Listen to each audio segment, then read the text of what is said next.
Hey guys, today we're going to see how we can crawl multiple pages in one while scraping using Scrapy and Python. Okay, so this is a common pattern that we have to solve many times while scraping. For example, you will see something like this, right? Which is a pagination, they call it, uh, which is, for example, on Copy Blogger, which is a pretty famous blog. There are all these, about 10 of these articles on one page, but then there are 329 pages. So it's one thing to actually sort of scrape these 10, which we have enough tutorials about. But then how are you going to actually go through all of that? Because then you can multiply it by 329 times the amount of results you get. So there are many techniques to it. We're going to run through once and for all how to go about doing it and how to think about it. All right. So I've started with the boilerplate code here, which basically explains pretty much self-explanatory. Opens with Scrapy being imported, and then crawl spider is what we're going to use. Okay, to crawl it, and I'm just inheriting a class from class crawl spider and calling it my own name, next page crawler, calling it that. These are necessary fields that it expects. Allowed domain copyblogger.com, and start URLs is the copyblogger.com/blog URL. Custom settings is nothing but log level control, in the sense that I don't want it tends to be very verbose, the scrapey, which annoys me a little bit. So I tend to actually just do it, uh, limit it a little bit with this. That's all there is to it. And now what we're going to do is see if we can. This is all that is needed to run a spider. So what we'll do is it'll automatically get you the data from the start URLs here, and then once HTML is given, it assumes that you have created uh, a sort of a parse function. So we're going to define a parse function, which assumes the name of the function to be parse, and then it will pass with the self object as well as the response object, and bingo. And here you can do whatever you want with the response object. For example, the response URL is, let's just print that and see if things are working out fine till now. Okay. So there is a way we're going to run, just sorry about that, we'll just clear that. There is a way we're going to run this file, right? So I've saved this at next page crawler.py, uh, and there's a specific way we're going to run it so that we will be able to get through all the time, right? In this case, I'm going to pass the user agent string as a Chrome. I'm going to pretend to be a Chrome, and also disable robust.txt, right? So we have to pretend to be in a familiar browser for most websites to respond positively to us. Otherwise, we might get blocked. Also, Scrapey by default obeys it, so I'm going to disable that as well in case robots.txt on copyblogger prohibits it. This is just good practice, right? So let's run it and see what happens. There we go. So if you actually notice, it's still pretty verbose. The moment it starts running crawled, spider opened, you can see that it has printed what we wanted, which is https copyblogger.com/blog, which is the URL that we wanted it to print, right? In fact, we can make it even more sort of, you know, current URL maybe, so that let's just make it stand out a little bit, isn't it? Um, let's see, let's me print something here which gives me an indication in all that verbosity to look at it properly. Okay, so current URL that, I can't fail to look at that now. Let's go one more step ahead and see if we can find out the URL. So in this HTML, our job mainly is to just find the next page to scrape, right? If we can just find that, then we've done our job here, because then we can always keep finding the next page recursively, right? So there are two ways to do it, which is first, I guess, is to find sort of the second link in the list of these links, or conveniently there is a next page sort of a button. If we can just manage to sort of click on it in a way, right? Then or just get the URL where which points this button points to. We'll be able to, because the next page always contains the next page URL. All you got to do on any page is to find the next page URL. Right? So this is pretty much the safest bet. Right? So I'm just going to go right click and see what we can get out of this. Right? Is there a way to scrape this? And you can see here that this is a li tag, right? In which it has a class definition of pagination next, which is pretty self-explanatory. I think we'll be able to get that. But that data actually has one more within it, which is the ahref tag within it. So if you can get this, and if you notice the ahref tag has no class definition, so if you can somehow simply get this and then query the child, which is ahref inside of it, and pull that out, we'll be good to go, right? Pagination next is what we want to get. So what we'll do is we'll just use the response.css selector to get to this pagination. So for that, we're going to use the class selector, which is start. If it was ID, we would use this. If it was any other attribute, we would use the attribute itself and then the value of the attribute. Okay, but because it's class, we can use class equals also. It's the same thing. But to keep things simple, we're going to use the shortcut, the operator, right? So the class name is, let's just copy that, is called pagination next. It's pretty clear what it does, but that's not enough. This is going to not give us the data we need, because we need to have something within it, which is another tag. So we need to figure out the href attribute of the a tag. So first of all, we need the a tag. So we're going to say anchor tag, and to get the attribute, we're going to call the attribute function, selector inside of it, and then say give me the href attribute, right? And this will give us the actual data now that we need. Spacing like that here between them is a way to say this is the child of this.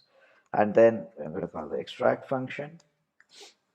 Bingo. So the variable we need here, for example, is next page URL or something. Boom. Okay. And let's print it. Let's actually print what we get for next page. So we just set current URL, next URL, next page URL. It will be what? It will be next page URL. Okay. And just return something. And let's see if we can get that. It'll just give us the next page. Ouch. Sorry about that. Let's see if we can got something.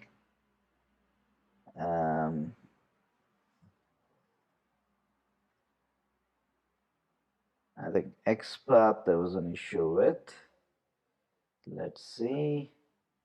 It says pseudo class attribute is unknown.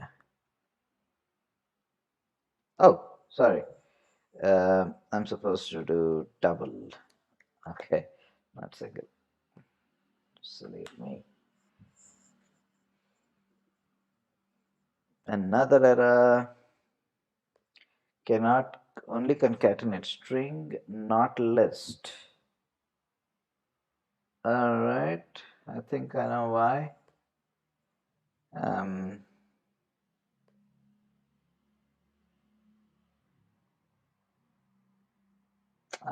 I think I know why.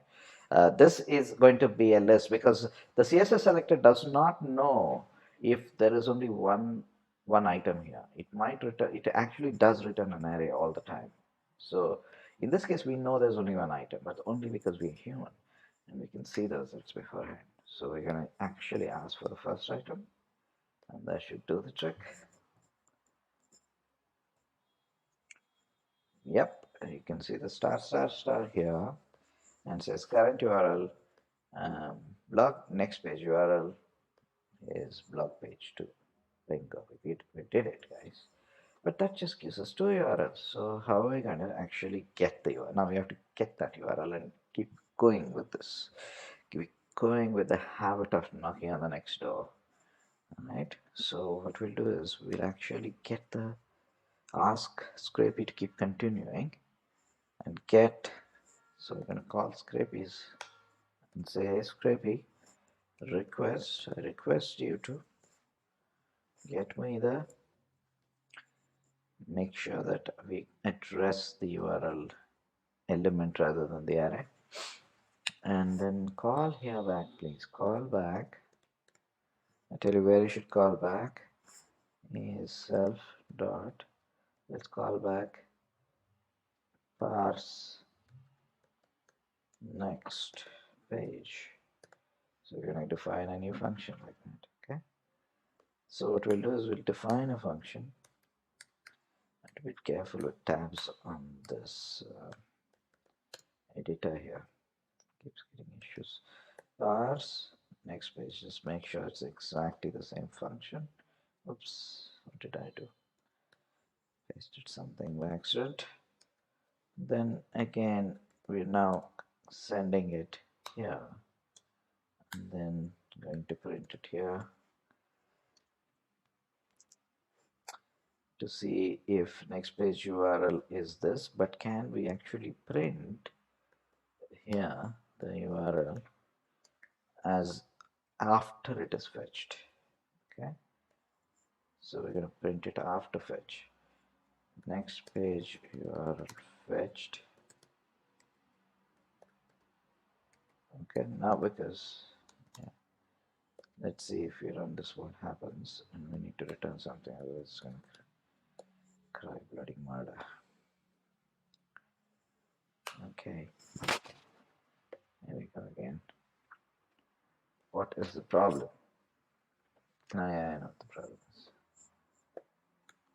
Right now. Okay guys, next page URL.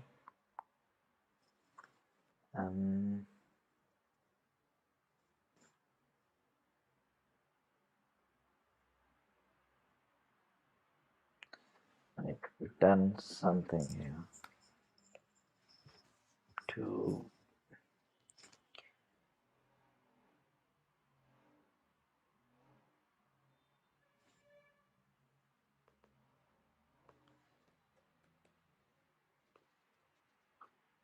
return. Alright, are we really calling it? Call back.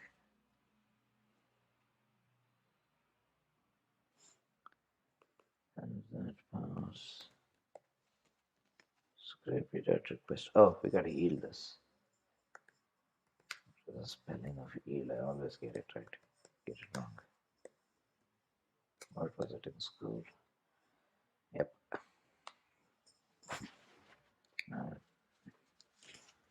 Yield, not yield equals.